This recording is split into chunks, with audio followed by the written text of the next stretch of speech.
In 12th century England, a woman accused of witchcraft was tied up and thrown into a river. If she floated, she was guilty. If she sank, she was innocent, but likely dead.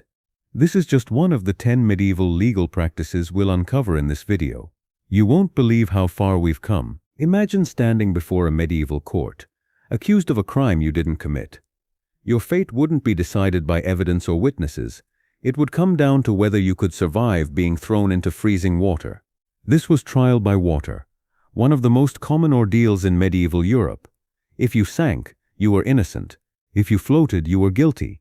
Either way, the odds weren't in your favor. Take the case of a 13th century woman accused of stealing a neighbor's silver spoon. With no proof beyond suspicion, she was bound hand and foot and tossed into a river. The logic was simple. Water, as a pure element, would reject the guilty. If she floated, it meant the water refused her. If she sank, it accepted her innocence, assuming she didn't drown first. Records show she sank immediately, proving her innocence, but bystanders had to pull her out before she suffocated. The belief behind this practice was rooted in religion. Water was thought to be a divine judge, capable of separating the pure from the impure. Clergy often presided over these trials, blessing the water to ensure its accuracy. But the reality was far from holy. Bodies naturally float when lungs fill with air, and sink when they don't. Guilt or innocence had nothing to do with it. Yet for centuries, this was considered a legitimate legal process. Compare that to how theft cases are handled today. A missing spoon would involve checking for fingerprints, reviewing security footage, or interviewing witnesses. The burden of proof is on the accuser, not the accused. Back then, the burden was literally on the defendant to survive.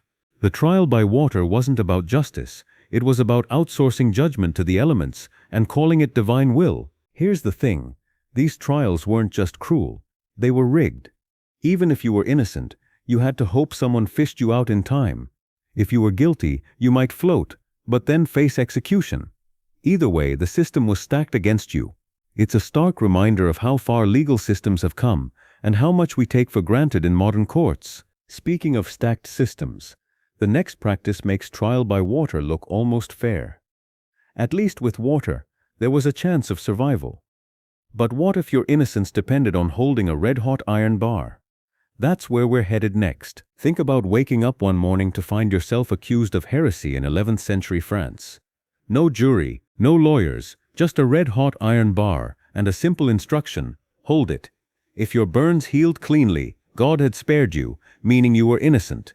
If they festered, you were guilty. This was trial by fire, where salvation depended on your body's ability to fight infection in an era before antibiotics. In one recorded case, a man named Theobald stood accused of mocking church doctrines. His punishment: carrying a scorching iron rod 9 feet. The local priest prayed over him, believing divine intervention would shield the innocent.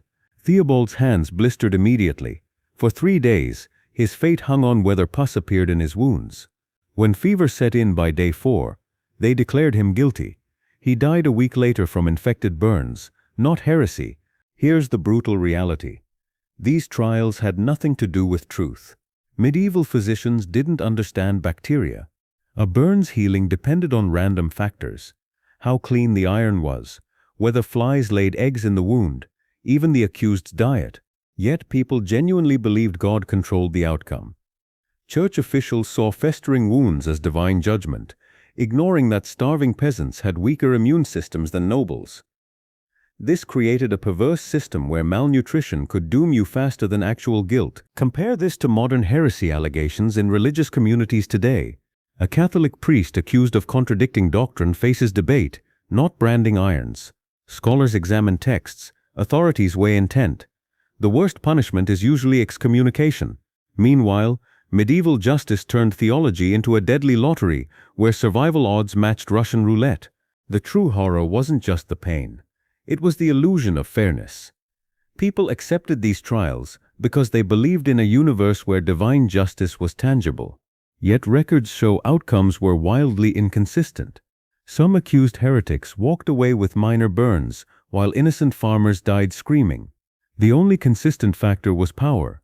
Those with influence often had their ordeals supervised by lenient clerics who cooled the irons. This brings us to an even stranger trial. One where choking on bread could get you hanged. At least with fire, death took days. But what if your life depended on swallowing a dry crust without coughing? That's the ordeal we're tackling next. Imagine being hauled before a medieval court because your neighbor claimed you stole his grain. No evidence, no witnesses, just his word against yours. Your trial consists of one simple test. Swallow this bone-dry piece of bread without choking. If you cough, you're guilty. If it goes down, you're innocent. This was the ordeal of the morsel, where a piece of stale bread became the ultimate judge of character. Take the case of a 10th century English farmer accused of stealing barley from his lord's storehouse. The local priest would bless a crust of bread, then hand it to the trembling man. Everyone watched as he tried to force it down his throat.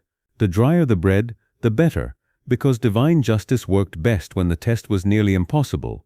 If his throat spasmed, it proved God was punishing him for theft. If he swallowed, God had cleared him. The farmer in this case gagged twice before getting the bread down. The crowd murmured, was that hesitation a sign of guilt? Some argued he should be retested with an even drier piece. Here's where the ordeal gets dark. Medieval priests genuinely believed God controlled whether someone could swallow. But the reality was pure physiology. Dry bread sticks to saliva-starved mouths, especially when you're panicking. The more terrified you were, the more likely you'd choke. It was a vicious circle. Innocent people often failed, simply because fear paralyzed their throats. Some records show accused people begging for water to wash the bread down, only to be refused because that would cheat divine judgment. Compare this to how we handle theft cases today. A missing bag of grain would trigger an entirely different process. Investigators would check for broken locks, search for grain dust on suspects' clothes, maybe even analyze footprints. If there were any doubts, security cameras would settle it.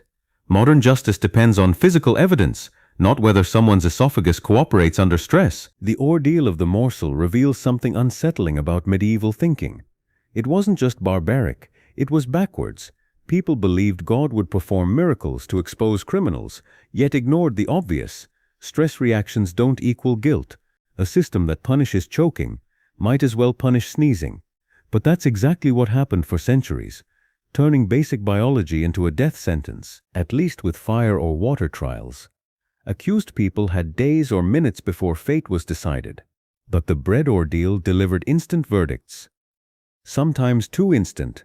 There are accounts of people choking to death during the test, their guilt confirmed as they suffocated. This wasn't justice. It was torture disguised as theology, which makes you wonder, what other medieval trials mistook panic for proof? The answer involves something even more bizarre, a legal system where your best character witness could be a rooster.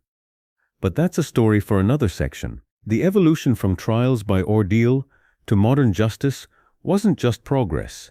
It was survival. We've moved from dunking witches to cross-examining witnesses, from branding irons to fingerprint analysis. These medieval practices didn't just punish the guilty, they guaranteed suffering regardless of innocence. Today's courts aren't perfect, but at least they demand evidence over divine whims. Which of these medieval trials shocked you most? The bread choke test? The floating witch verdict? Drop your thoughts in the comments.